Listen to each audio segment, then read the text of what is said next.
Bom, vamos lá, gente. Vou começar aqui a nossa live.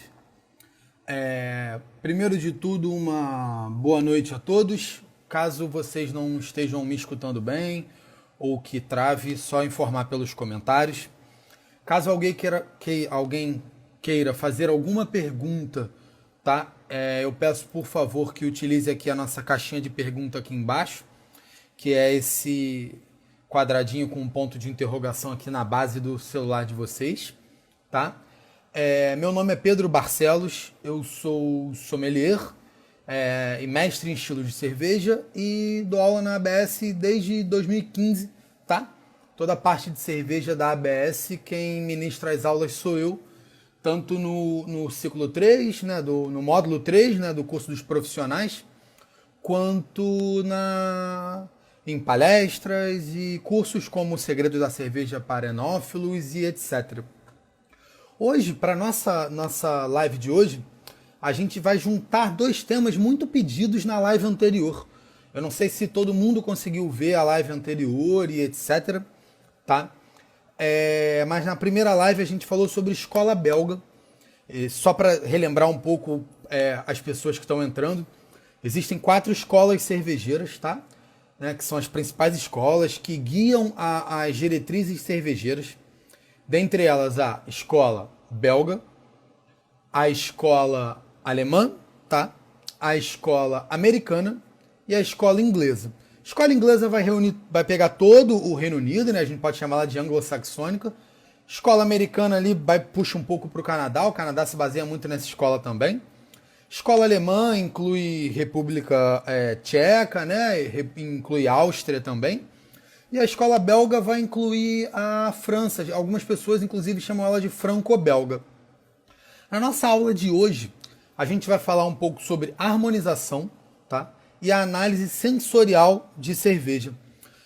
A minha ideia, quando explico um pouco sobre a análise sensorial de cerveja, é que assim como vocês fazem com os vinhos, vocês consigam entender o que vocês estão bebendo, né? Entender a cerveja que vocês compraram ou numa loja especializada, numa delicatessen, num supermercado ou num próprio e-commerce nesse momento de quarentena e etc, de pandemia que vocês estão recebendo na casa de vocês. O Renato disse que travou. Travou para vocês, gente? Travou? Bom, vou seguir aqui.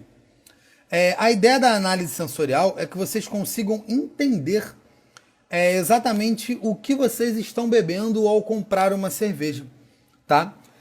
Fabi, caso trave, Fran também, Joseph, me mandem uma mensagem nos comentários. Vamos lá. Lembrando que a cerveja, gente, é uma bebida fermentada, tá? Feita à base de grãos maltados e ou não maltados, tá? E os seus principais ingredientes são 4: água, malte, lúpulo e levedura. Então, cerveja, para ser considerado cerveja, a gente precisa ter esses 4 ingredientes na composição. Perfeito? Claro que dependendo da receita, você vai ter uma gama maior de maltes ou uma gama maior de lúpulos. Você vai usar uma levedura própria para cervejas de baixa fermentação, que são as lagers, ou uma levedura própria para cervejas de alta fermentação, que são as ales.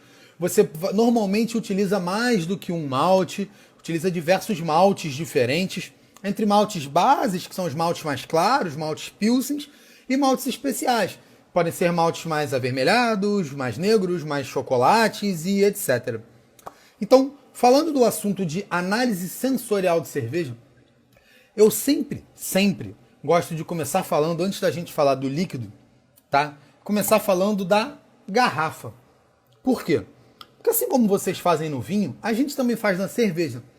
É importante que se leia o rótulo da cerveja. É importante que você, através do rótulo, já comece a pensar, já comece a matutar aqui dentro da sua cabeça o que você pretende, o que você vai encontrar naquela garrafa de cerveja. Todo rótulo tem, né, aquelas coisas básicas. Tem o número do registro do mapa, né, do Ministério da Pecuária e Agricultura, tem os ingredientes, tem se ela leva algum adjunto. E, por exemplo, no caso dessa cerveja aqui, tem toda a questão do envelhecimento dela. Então, através do rótulo da cerveja, você já começa a pensar o que você espera, o que você vai encontrar naquela cerveja em si. Então vamos lá. Essa daqui, gente, é uma edição especial, tá? Da cervejaria Capa Preta. A cervejaria Capa Preta, ela é de Minas Gerais. Se eu não me engano, eles são de Nova Lima. Essa é uma edição safrada e numerada, tá? Ela é de 2017 e essa é a garrafa de 794, de um total de 1.000 garrafas. Então, se você está escolhendo num supermercado ou numa delicatessen, etc., e você pega essa garrafa na mão, só de você ver que ela é safrada e numerada, você já vai pensar primeiro, bom, que diferente do vinho, né, que todos vêm com suas safras, na cerveja não.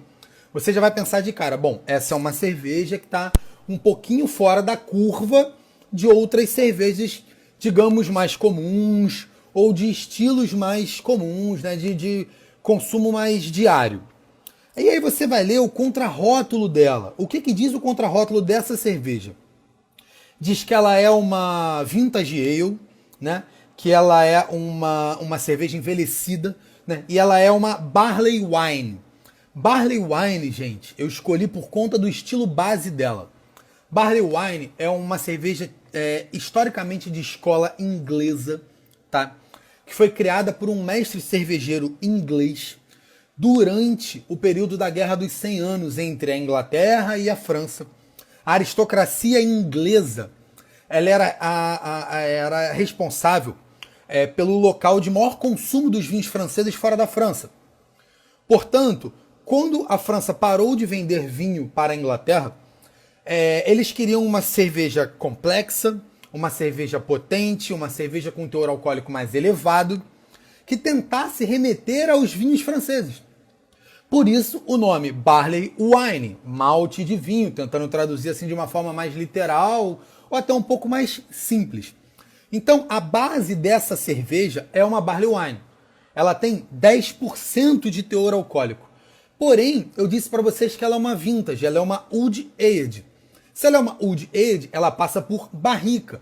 E nesse caso ela é um blend, tá? Eles têm um blend de uma parte das cervejas maturadas nos tanques de inox, uma outra parte envelhecida em barricas de carvalho francês, que anteriormente envelheceram o uísque, né, single malt escocês, e ela tem uma parte envelhecida em barricas de amburana, que anteriormente envelheceram cachaça brasileira, a nossa boa e velha cachaça.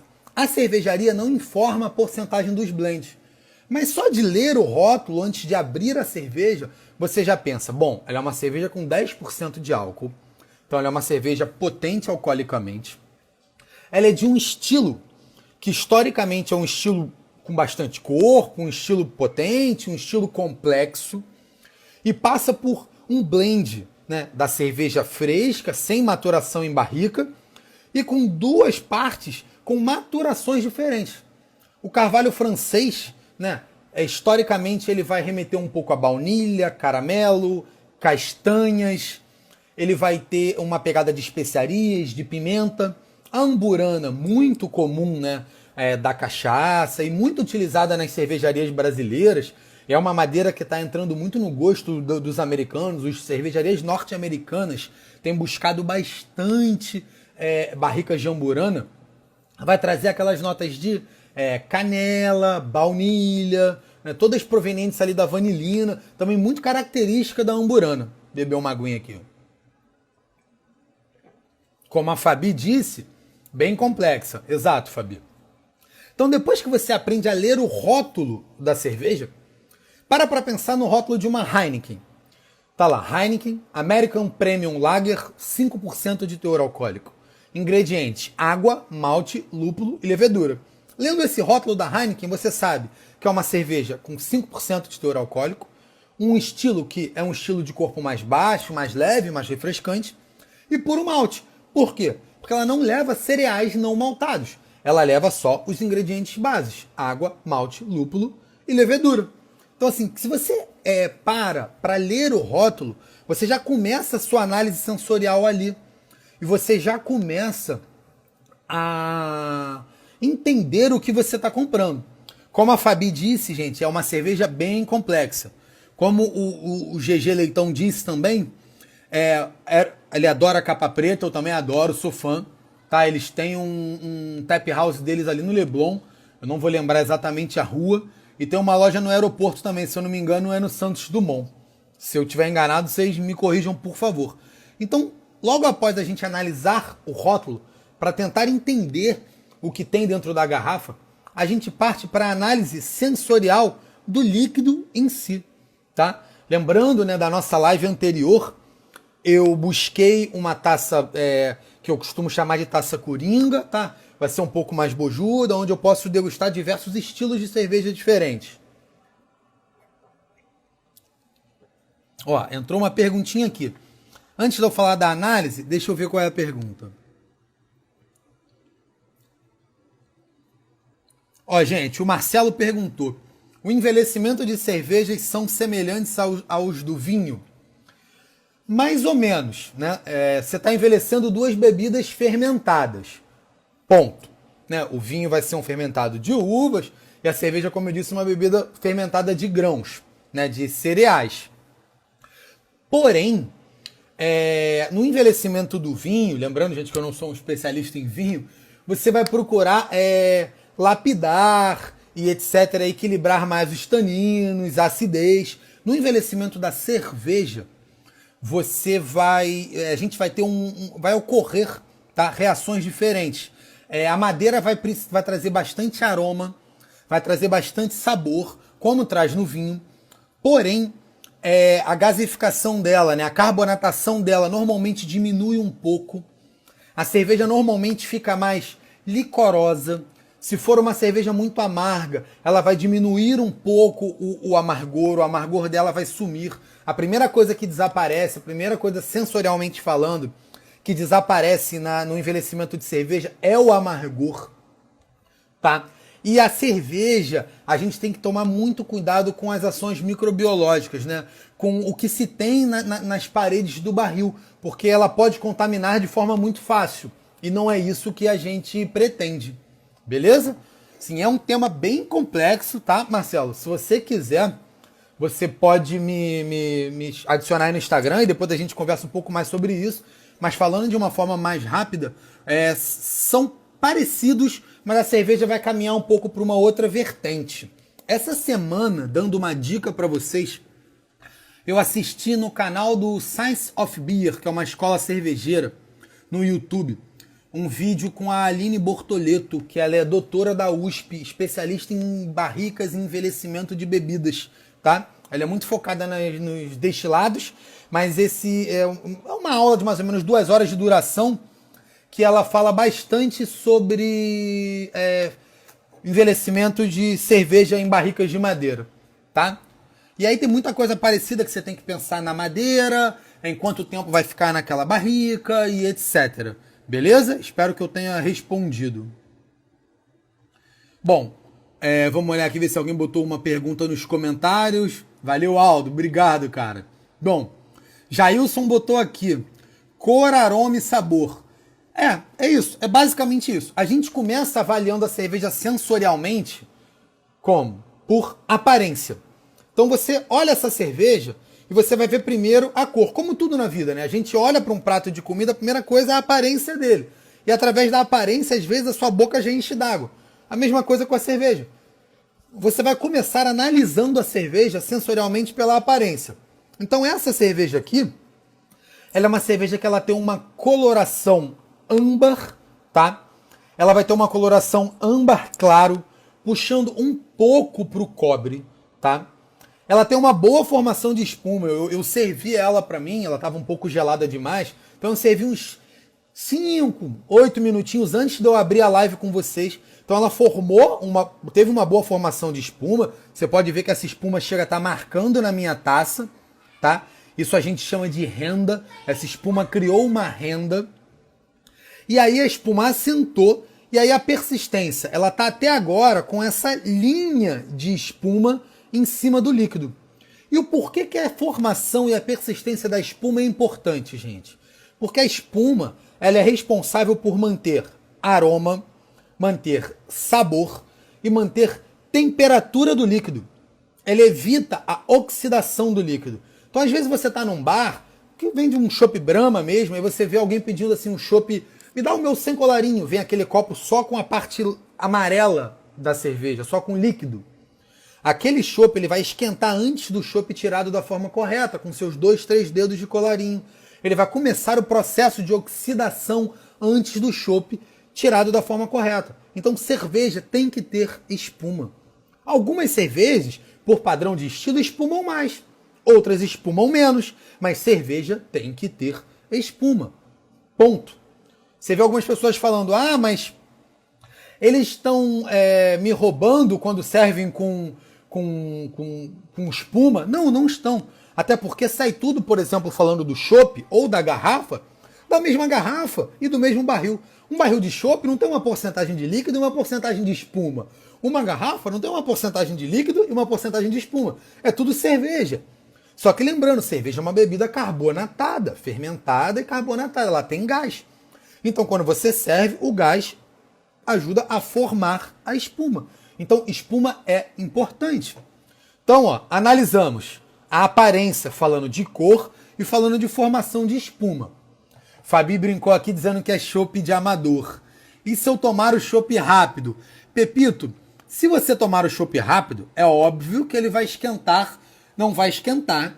E o processo de oxidação, ele não é instantâneo, então ele não vai oxidar tão rápido. Cervejas oxidadas têm um sabor e um aroma que remetem a papelão.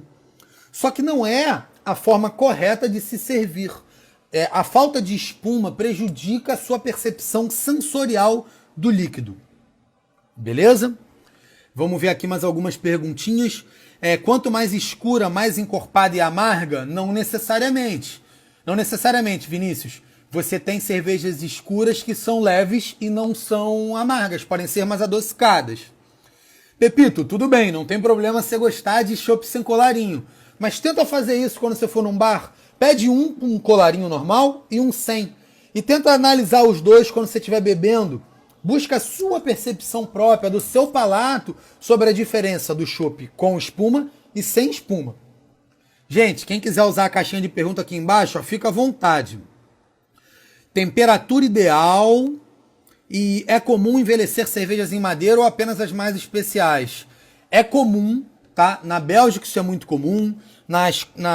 Nos Estados Unidos isso é muito comum, mas claro que não são as cervejas chamadas mainstreams, as cervejas de massa. Normalmente se envelhece cervejas com mais de 8% de teor alcoólico, escuras, tá?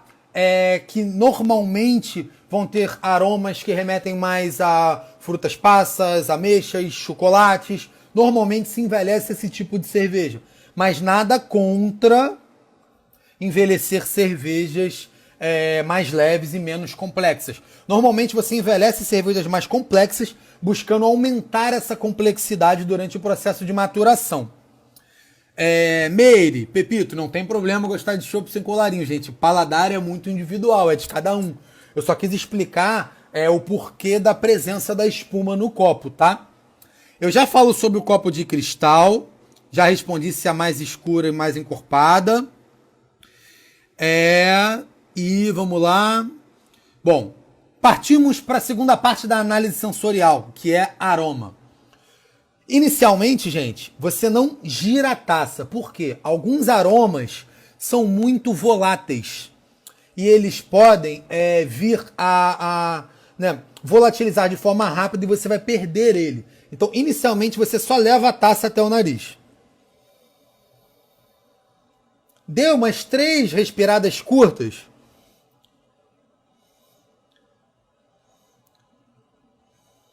E uma quarta mais profunda, porque alguns aromas você pega nessas respiradas mais curtas e o outro necessita de uma respiração mais longa.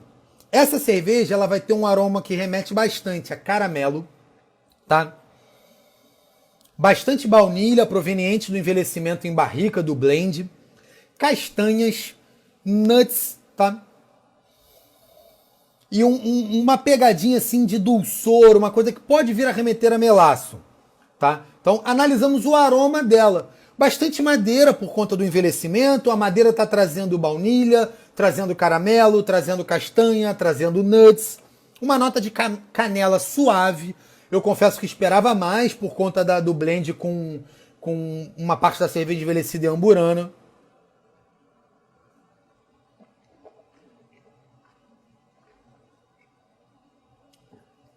Quando você for provar a cerveja, eu gosto de bochechar ela na boca e deixar ela pousar sobre a língua, para que dessa forma você consiga sentir o corpo dela. O sabor vai seguir o aroma, tá? Com toda a presença de caramelo, de nuts, de castanha, uma torra suave que você não percebe no aroma, mas percebe no sabor.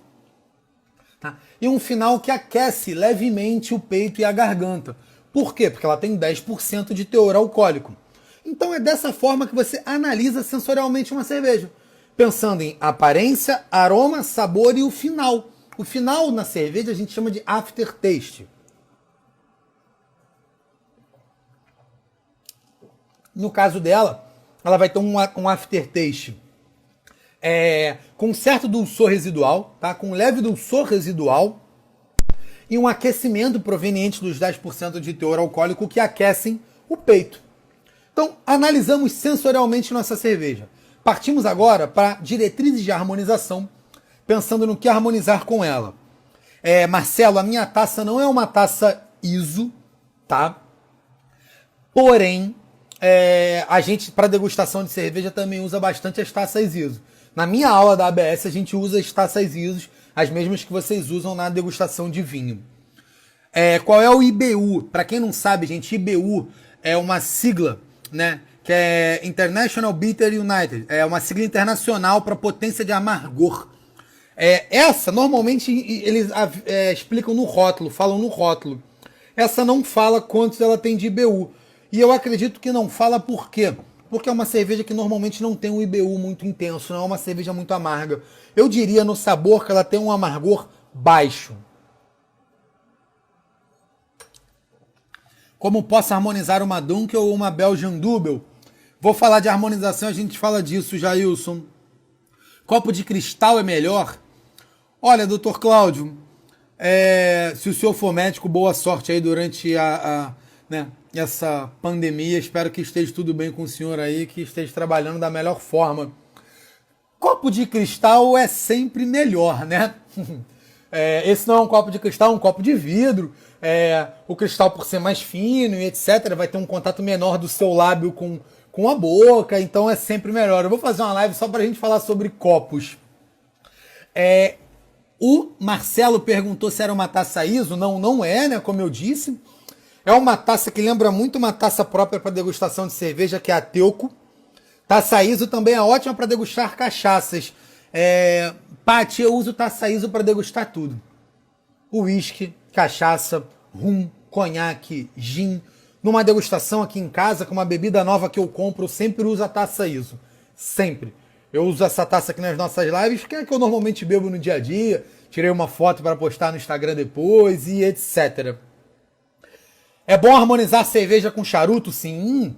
Depende da cerveja, depende do charuto. Essa cerveja cairia muito bem.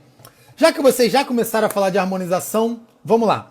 Gente, o conceito de harmonização qual é? É buscar a harmonia entre o alimento e a bebida. No nosso caso, é a cerveja. De uma forma que o consumo das duas, né, tanto do alimento quanto da cerveja, se abracem, né, harmonizem, se casem e que um não apague o outro.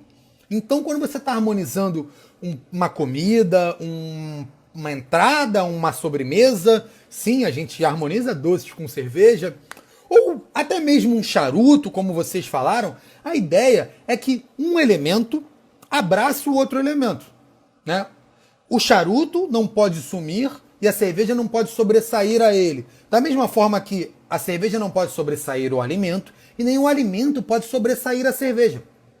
Os dois se abraçam e caminham de formas juntas. Então, esse é o conceito de harmonização de cervejas com comidas. De uma forma que os dois na boca se unam e que formem um terceiro elemento. Você vai ter a presença da comida, a presença da cerveja, eles vão se abraçar, vão caminhar de mãos dadas, de uma forma que você, degustando isso na boca, perceba, nossa, aqui está uma nota da comida, aqui está uma nota da cerveja, eles não se apagaram e eles caminham juntos. É incrível isso, essa é a ideia de harmonização. Tiagão, eu analisei uma Barley Wine, Wood Age, da capa preta, que é um blend de carvalho francês com amburana. E agora a gente está começando a falar de harmonização. Bebeu uma aguinha, né, gente? Então, é importante que na harmonização um elemento não apague o outro. Entendeu? Exatamente o que o Dr. Cláudio disse. 2 mais 2 vai ser igual a 5. Você vai juntar o elemento cerveja com o elemento comida, tá? E juntos vai criar um terceiro elemento. 2 mais 2 seria 4, com o terceiro elemento, 5. Perfeito. Então, existem algumas diretrizes básicas que a gente tem que pensar. Porra, obrigado você pela presença, Thiago. Que isso, cara. Diretrizes básicas, combinar força com força. Cervejas mais delicadas vão pedir pratos mais delicados. Cervejas mais robustas, como essa que eu estou degustando, 10% de teor alcoólico, passa por barrica e é intensa, ela vai pedir um prato mais potente. Então você vai combinar força com força. A gente tem que observar na cerveja, muito importante, teor alcoólico. Essa, 10%, um teor alcoólico alto, elevado. Caráter de malte. Ela leva um caráter de malte mais caramelizado, que vai trazer mais dulçor. Amargor. Ela tem um amargor baixo. Doçura. Ela tem doçura? Tem doçura. Inclusive tem um certo dulçor residual. Corpo. Ela tem um corpo médio. E tosta. Ela vai ter uma tosta baixa. E no alimento? O que a gente deve observar no alimento? A gente deve observar no alimento gordura, dulçor, métodos de cocção, né? Métodos de cozimento. O alimento foi assado, foi frito, foi grelhado. Como esse alimento foi feito? Temperos. O que você botou de tempero? Às vezes coisas simples. Um peito de frango, ele foi grelhado. Você botou manteiga ou você botou um fio de azeite? Você temperou ele com sal fino só? Ou botou pimenta do reino? Botou um alecrim, um tomilho? Isso tudo é importante. Então pense nos temperos e pense nas condimentações que você utilizou no preparo do alimento. Tá bom? Então essas são as diretrizes. Força com força. Né? Observar detalhes sensoriais da cerveja e detalhes sensoriais do alimento. Bom, como o Joseph falou e a Fabi também é uma cerveja brasileira, de Minas Gerais. Beber água não apaga o sabor da cerveja? Não. Na verdade, beber água você vai lavar o palato. Mas não, ainda mais dessa cerveja que passa por barrica, um blend de barricas diferentes, não vai apagar não. A gente normalmente usa pão francês, tá? Fatiadinho para limpar o palato numa degustação ou numa análise de cervejas. Vamos lá? Feijoada deve harmonizar a altura com essa cerveja. Perfeito, Alexandre. Perfeito. Ó, o Joseph falou, acidez dos dois componentes. Sim, você deve sempre pensar na acidez. Tanto da comida quanto da bebida. Perfeito. Então agora que eu falei para vocês e expliquei o que é harmonização, expliquei as diretrizes da harmonização, a gente vai entrar nos tipos de harmonização, né? Como a gente pode harmonizar. Pedro, como assim tipos de harmonização? O que você quer dizer com isso? A gente pode harmonizar de 3 formas diferentes. Exemplo, feijoada eu posso harmonizar com alto teor alcoólico? Não necessariamente. Você pode harmonizar com uma cerveja com um teor alcoólico mais baixo, porém mais carbonatada, com mais gás. E esse gás vai limpar o seu paladar, vai quebrar a gordura da feijoada. Vou explicar um pouquinho mais sobre isso. Entrou 3 perguntinhas aqui. Antes de eu falar sobre a harmonização de semelhança, contraste, complementação, deixa eu olhar essas 3 perguntas. A harmonização cultural funciona. O que você acha do chopp em barril? Olha, Lina, chopp e cerveja são exatamente a mesma coisa, tá? São o mesmo líquido. O que muda na nossa legislação, isso tá para ser alterado numa mudança da lei, é que a cerveja em garrafa, ela é pasteurizada e o chopp não. Mas elas saem do mesmo tanque. O que muda é o envase, um é envasado em garrafa, o outro é envasado em barril. Uma vai ser pasteurizada, que é a cerveja em garrafa, e o barril não. Vamos ver aqui as outras. Estou degustando uma American IPA da Surreal. Esse estilo harmoniza bem com qual alimento? Adorei. Vamos lá, agora eu vou começar a falar sobre os tipos de harmonização e a gente vai responder a pergunta. Obrigada, Tamara. Bom, harmonização por semelhança. Como o próprio nome diz, na harmonização por semelhança, a gente vai buscar semelhanças entre o líquido, entre a cerveja, e semelhanças entre o alimento, tá? Por exemplo, pratos mais caramelizados com cervejas mais caramelizadas. Chocolates meio amargos com cervejas mais torradas. Então você está buscando semelhança. Cervejas ácidas com uma salada, por exemplo, ou uma massa, por exemplo, que leve um molho com uma certa acidez. Sabe? Um molho que vai ter uma pegada mais ácida ou uma coisa mais cítrica.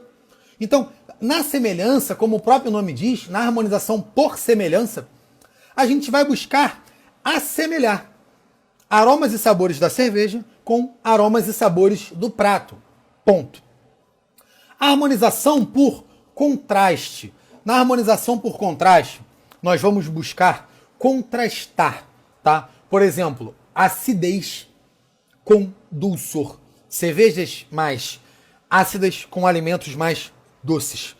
Por exemplo, uma cerveja Kriek que leva cereja, que é bem ácida, com um chocolate branco, que é muito doce. Com um mousse, por exemplo, ou uma cheesecake. Alimentos mais amargos, cervejas mais amargas, por exemplo, com ardor. Por exemplo, o que você falou aí, a minha American IPA harmoniza com o quê? Você gosta de pimenta? Se você quer potencializar a pungência, o ardor da pimenta, cervejas amargas como uma American IPA, uma American IPA, amargor potencializa a pungência da pimenta. E dulçor, cervejas mais maltadas, eles vão equilibrar o ardor da pimenta. Então, a gente está buscando contraste com o ardor, com a pungência da pimenta de formas diferentes. Tanto com amargor, quanto com o dulçor do malte. Então, a harmonização por contraste a gente deve pensar em elementos contrastantes, sabores e aromas contrastantes, tanto do alimento quanto da cerveja. E a gente vai ter a harmonização por complementação, que o próprio nome diz. O que é a harmonização por complementação? É quando você busca complementar o seu prato ou complementar a sua cerveja. Um exemplo, eu tenho uma salada de frutos do mar, né, com folhas verdes e etc, temperadinha só com sal, pimentinha do reino e um azeite. E aí você usa uma sour, por exemplo, uma cerveja ácida que leva graviola. O aroma e o sabor da graviola, eles vão, ao mesmo tempo que eles vão buscar um contraste, vão buscar quebrar a viscosidade do azeite que está temperando ali a nossa salada, eles vão buscar complementar, eles vão buscar temperar o prato. O aroma e o sabor da graviola, ele vai temperar o frutos do mar, o seu camarão, a sua lula, o seu polvo. Ele vai buscar complementar. Ele vai buscar trazer mais aroma, mais sabor ao prato, tanto quanto a cerveja. E aí você me pergunta, Pedro, eu só harmonizo de uma forma? Não. Por exemplo, você pode na mesma harmonização ter contraste e semelhança, dependendo dos elementos do prato e da cerveja. Na mesma harmonização, você pode ter complemento e semelhança, contraste e semelhança. Tudo depende do seu prato. Tudo depende do que você tem no prato. Vamos lá. Agora que eu expliquei as 3 diretrizes, contraste, a gente vai contrastar elementos da cerveja com o alimento. Semelhança, a gente vai assemelhar os dois. E complementação, a gente vai complementar. Vou te responder. A American IPA, ela harmoniza bem com o quê? Ela harmoniza bem com carnes vermelhas feitas na brasa, um bife de chorizo, por exemplo. Por quê? Porque o bife feito na brasa vai ocorrer a reação de Maillard, que vai deixar a carne vermelha mais caramelizada. Então você vem com o amargor da cerveja e vai contrastar, vai quebrar tanto a gordura do bife de chorizo quanto o dulçor, esse caramelo da reação do bife feito na grelha. Muita gente gosta de harmonizar com hambúrguer. Uma coisa que harmoniza muito bem com a American IPA, que é muito comum no México e nos Estados Unidos em âmbito geral, é guacamole. Nossa, Pedro, guacamole? Sim, guacamole. Por quê? O abacate é extremamente gorduroso. O amargor da cerveja, abacate é uma fruta gordurosa. O amargor da cerveja ele vai quebrar essa gordura da guacamole, enquanto os aromas cítricos provenientes do lúpulo americano vão complementar, vão temperar a sua guacamole. Então você está buscando contraste e complementação no mesmo prato com a mesma cerveja. Muita gente diz que hambúrguer harmoniza bem com American IPA. Agora eu te pergunto, o que leva o seu hambúrguer? Qual o tipo de queijo? Qual o molho? Cebola? É uma cebola normal? É uma cebola roxa? Isso tudo vai influenciar. Espero que eu tenha conseguido te responder. Vamos ver aqui. Fran ama harmonizações por complementação, eu também. Para sobremesa, qual seria ideal? Olha, para mousse de chocolate meio amargo, eu gosto muito de harmonizar com stouts e com imperial stouts. Essa cerveja iria muito bem com um pudim de leite condensado com aquela calda de caramelo. Ela iria muito bem com doce de leite. Eu uma vez harmonizei uma barley wine, né, que é a base dessa cerveja, com um petit gâteau de doce de leite. Fica incrível. Chocolate branco vai bem com acidez, com cervejas que levam frutas, as fruit beer, fruit lambics, como cervejas com cereja, morango ou amora. Como vou reconhecer uma cerveja mais gaseificada? Pepito, eu não entendi a pergunta. Toda cerveja é gaseificada. Cerveja é uma bebida fermentada com gás. Feijoada com cerveja é uma bomba? Não necessariamente. Você pode estar buscando uma cerveja com um corpo um pouco mais baixo que a feijoada, não tão baixo para não ser apagado totalmente, tá? Mas bem carbonatada. Vocês do vinho não harmonizam feijoada com espumante? O gás do espumante, a gaseificação do espumante não vai limpar o palato? Por que a gente não pode fazer isso com a cerveja? Por que a gente não pode usar essa gaseificação ou uma acidez da cerveja, uma citricidade para complementar, temperar a nossa feijoada e cortar a gordura, cortar um pouco da potência do prato, com uma ideia de deixar o prato mais leve, mais fácil de se comer?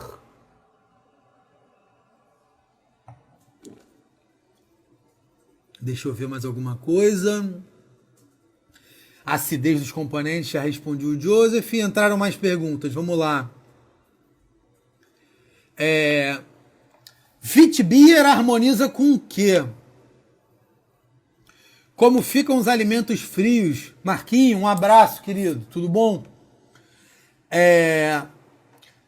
Doutor Cláudio, a mesma coisa do espumante com cervejas. Toda cerveja leva gás, ponto. Toda cerveja é carbonatada.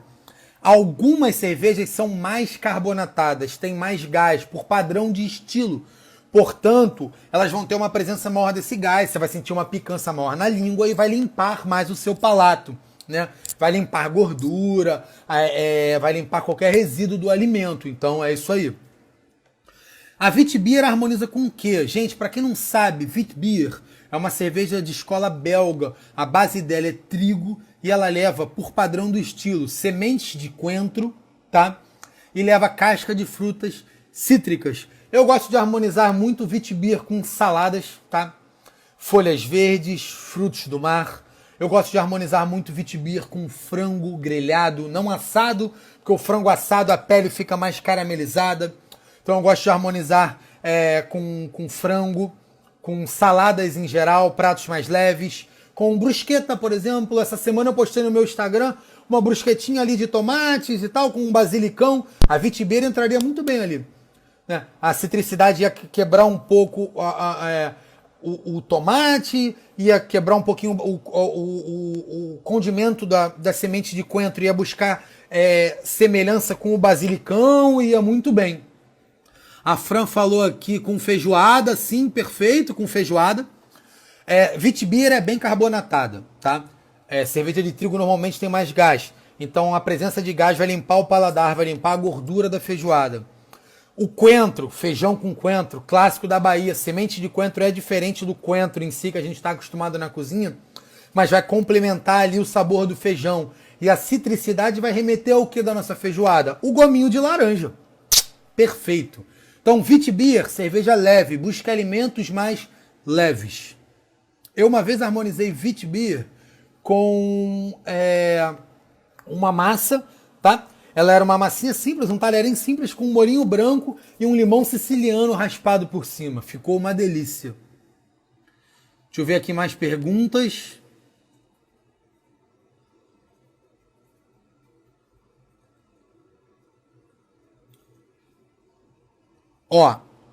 Fran perguntou, a harmonização cultural funciona? Funciona. Gente, o que é harmonização cultural? A harmonização cultural é você unir dois elementos de determinada cultura e que são tradicionais daquela região.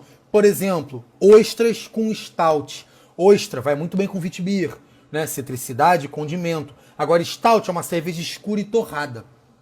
E os irlandeses, toda aquela área mais voltada lá para Reino Unido e etc., harmonizam muito bem ostras com stout. E uma harmonização cultural clássica, o café da manhã bávaro. Aquela salsicha branca alemã, né, de vitela, aquela Weisswurst, com o pretzel e a mostarda aquela mostarda deles mais adocicada. Com o quê? Com uma German Weissbier. Se você analisar os elementos perfeitinhos, não vai ser o mais ideal, mas é uma harmonização clássica. O café da manhã bávaro, pretzel, salsicha branca, mostarda doce e cerveja de trigo alemã, a German Weizenbier. Deixa eu olhar aqui alguma. Portanto, como eu vou saber se uma cerveja tem mais gás que outra? Pepito, depende do padrão de estilo, tá? Normalmente nos guias de estilo, como eu disse na outra live, BJCP ou BA, me manda uma mensagem depois no direct message, na minha página pessoal do Instagram, que eu consigo te responder isso melhor. Vamos lá. Alimentos frios, carpaccio, gazpacho e etc. Um carpaccio. O carpaccio é a carne, né, fininha e etc, fria. Mas não é um prato muito pesado. Só que normalmente o carpaccio tem um quê por cima? Vai ter um queijo ralado, vai ter uma alcaparra. Então você tem que pensar nisso. Na potência do seu parmesão, né? Parmesão, existem parmesões e parmesões, né?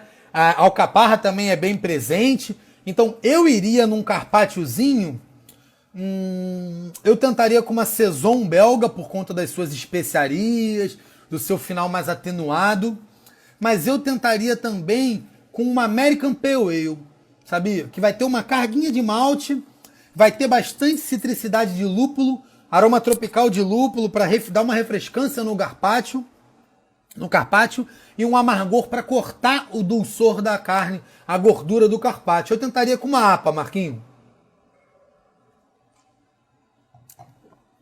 Cerveja de trigo tem diferença no sabor? Não, cerveja de trigo não tem diferença no sabor. Cerveja de trigo normalmente elas vão ter um pouco mais de corpo, vão ter uma formação maior de espuma, porque trigo tem bastante proteína e a proteína ajuda na formação e na persistência da espuma. Voltando nisso aqui, carpaccio, né, um prato frio, carne fatiada fininha, tem gordura da carne, tem mais untuosidade da carne, parmesão, alcaparras, às vezes rola uma cebolinha, eu iria com uma American Pale Ale, tá? Buscando contraste e complementação. Eu iria, de repente, com uma Dunkel, que é uma cerveja alemã escura, que vai ter umas notas de chocolate nela, tá? Com uma tosta suave. O chocolate e a tosta vão buscar semelhança e contraste, semelhança com a carne e contraste com o queijo, com o parmesão e etc. Deixa eu ver aqui. Diferença entre Witbier e Weissbier. Perfeito, Cíntia. As duas são cervejas de trigo. Ponto. Witbier é uma cerveja de trigo de escola belga. Ela leva sempre, por padrão do estilo, sementes de coentro e cascas de frutas cítricas. Weissbier é uma cerveja de trigo de escola alemã. Ela não leva adjunto algum, só água, malte, lúpulo e levedura. Ela leva trigos maltados e não maltados. Ela vai ter bastante gás e vai ter um aroma que vai remeter esterificado, que vai remeter bastante a banana, um fenólico que vai remeter a cravo. Entre proteína e carboidratos, qual você ficaria? Numa cerveja em geral, eu prefiro carboidrato do que proteína, Joseph. Eu gosto muito de harmonizar massas em geral. Por exemplo, uma massa que tem algum molho com queijo, queijos amarelos, um cheddar de repente, um mac and cheese lá americano, eu usaria uma Belgian Triple. Um carbonara, eu usaria uma Belgian Triple ou uma Blonde Ale belga também. Eu prefiro carboidrato do que proteína. Mas pensando na proteína, na carne em si, vermelha principalmente, né? Você tem que pensar em qual corte, né? Porque tem cortes muito intensos e cortes não tão intensos. Se o corte com mais gordura, pense em potência alcoólica, pense em amargor, tá? A gente vai precisar disso. Ou potência alcoólica com dulçor. Se for um corte com não tanta gordura, pensa numa cerveja com menos álcool e com dulçor médio e um amargor médio, para não apagar um nem outro. Temperatura de serviço, Norma, quanto mais complexa a sua cerveja e maior o teor alcoólico, maior a temperatura de serviço. Pode ir de 3 a 14 graus. Quanto mais neutra em aromas e sabores e com um teor alcoólico menor, menor a sua temperatura de serviço. Deixa eu ver se eu esqueci de responder alguma pergunta.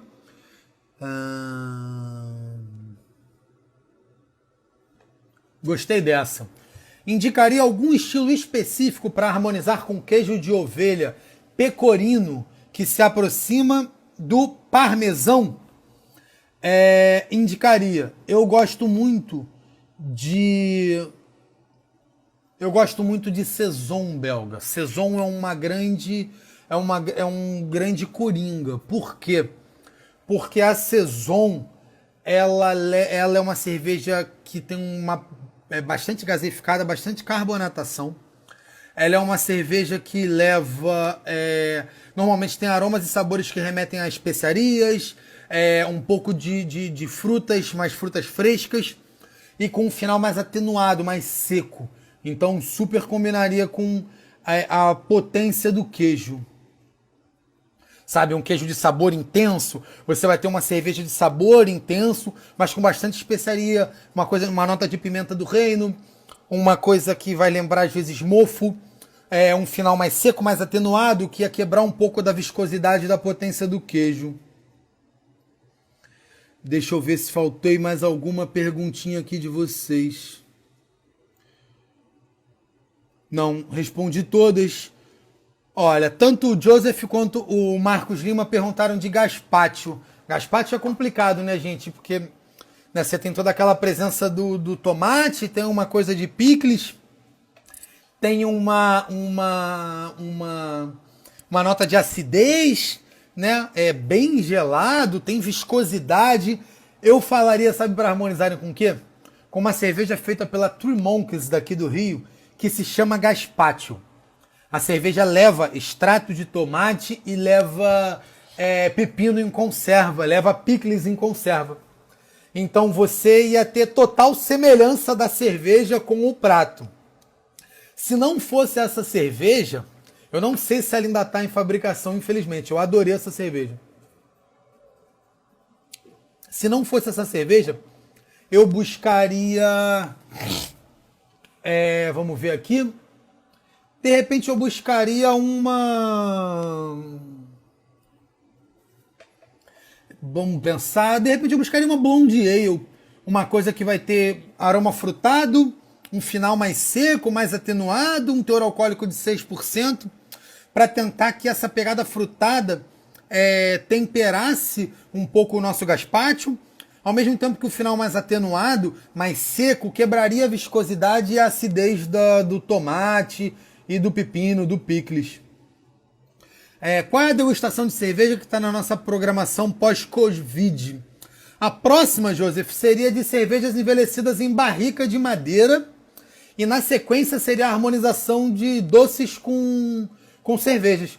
Eu acho que a gente pode passar doces com cervejas para frente, que acho que a galera ia curtir bastante. Harmonizar vinho com ovo é quase impossível. Com cerveja, como esse ovo foi feito? Ele foi cozido? Ele foi assado? Assado não, né? Ele foi cozido ou ele foi frito? Se ele for frito, na manteiga ou no azeite, vai ter um pouco mais de gordura. Eu buscaria uma Witbier para a citricidade e a condimentação temperarem um ovo. Se ele for cozido, temperadinho só com sal e uma pimentinha do reino, eu iria de repente com uma Weissbier alemã, bem tradicional assim. Vamos fazer, Joseph. Por mim, é só a gente marcar e botar no site da ABS. Vamos fazer uma degustação presencial na ABS, tá, gente? Harmonizando cervejas com doces. Tanto doces brasileiros como pé de moleque, paçoca e doce de leite, e goiabada, como doces mais complexos, como um cheesecake, um mousse de chocolate meio amargo e etc. Vamos fazer sim. Bom, gente, respondi todas as perguntas. Deixa eu ver se ficou faltando alguma aqui. Lembrando, durante essa 1 hora aqui na live, né, acaba que o tempo é curto para a vasta informação sobre análise sensorial e sobre harmonização. Então, assim, me adicione no Instagram. Eu botei aqui meu Instagram aqui embaixo, @Pedro Barcelos. Me manda mensagem no direct message. Eu faço questão de responder todos vocês. Eu adoro essa troca de conhecimento e de informação. Sensacional. Faz na Barra? Vamos fazer na Barra, pô. Joseph, nosso presidente, já tá vendo aí, ó. Vamos fazer na Barra. Perfeito. Cervejas muito azedas que levam limão, por exemplo, harmonizam com o quê? Cervejas que levam limão, normalmente é a casca do limão, Cíntia.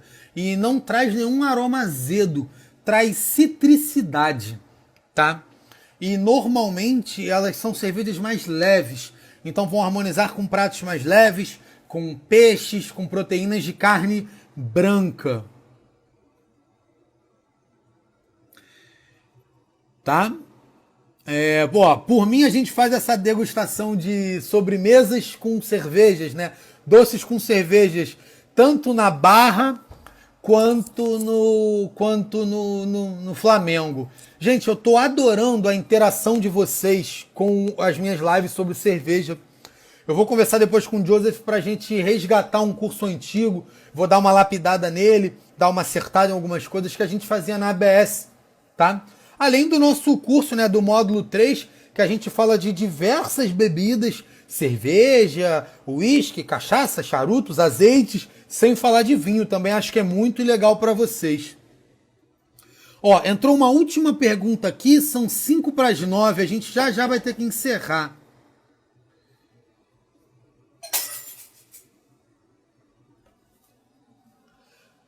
Variação do grau alcoólico das cervejas. Olha, Marcelo, cerveja pode ir de 3,5% de álcool a 12%, 13%. Normalmente, tá? Depende do estilo. Cervejas mainstream do nosso dia a dia ficam na faixa de 5% a 6%. Mas a gente pode ir desde 3,5% de álcool a 12%, 13%. Depende da complexidade e da potência do estilo. Pô, Cláudio, obrigado, que bom que você adorou. Obrigado, Pepito. Fico feliz que tenha gostado também. É sempre legal essa troca de informação com você. Muito bom. Bom, é isso. A Fabi falou aqui sobre o módulo 3 do curso de profissionais. É isso, o módulo 3, gente, que é onde eu dou as aulas sobre cerveja, ele fala de cerveja, de outras bebidas, fala de azeite, de chá, de café, de charutos, que é muito importante para todo mundo que preza o carinho pelas bebidas no âmbito geral, tanto vinhos, cervejas e etc. A gente não pode focar só em uma bebida, a gente tem que abrir o nosso leque sensorial para tudo. Gente, entrou a mensagem aqui do Instagram dizendo que faltam 2 minutos. Eu queria agradecer a presença de todos.